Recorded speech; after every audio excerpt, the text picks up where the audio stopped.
Gli asini che volano nel cielo. Buonasera Presidente. No, Buon pomeriggio. buonasera, la vediamo contento, finalmente una vittoria, La ringrazio per la domanda. Come si dice? Sì. Emborsado. Imborsato. Sicuramente Sì. io contento per aver vinto a Bologna Ale, e sì. feliciato portafosi, giocatori, massaggiatori, Sì, sì. magazzinieri, vabbè, sì. stiridori di magliette,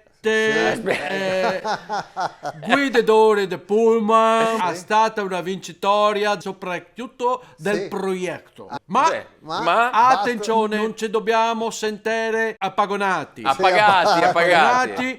Non è che adesso siamo improvvisamente champions. Esatto, no. We are cadenassi again. Ah, ok, come cadrà? Sì, Quindi rimbocchiamoci le mani. Sì, Bisogna facciare ancora almeno Eh. 5 punti. Quanti? Sì, può fare. 5. Ma cosa? Tanti. Si aspetta un Bentego di Gremito. Speriamo. Che siamo sempre di qua. La ringrazio per la domanda. Sì, buona- Il giocare alle 12:35 E 30. è un orario de mezza, Ah, de de mezza mezza, giornata, sì. e a quell'ora a Verona Eh. mangiano lesso and pepera. Peara. Brody, maiola and Viola, pepera. O peperata with a little codeghine. Little Codec, esatto. Allora Sì. noi abbiamo pensato a Bello. un progetto di marketing, No. a Wonderful Happy Hour Pack, interessante. hot dog with pepperà Ma cosa lo dog con la peara? più birozza a Ok.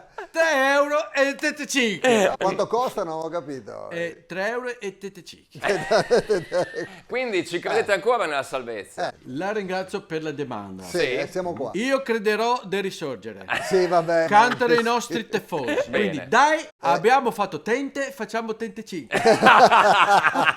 Quanto? 35. 75. Zanzi, la via mia capio che quando il dice buon pomeriggio e parla da Austin, Van de Luke. Austin è grande città, infatti qualcuno la chiama Ostion.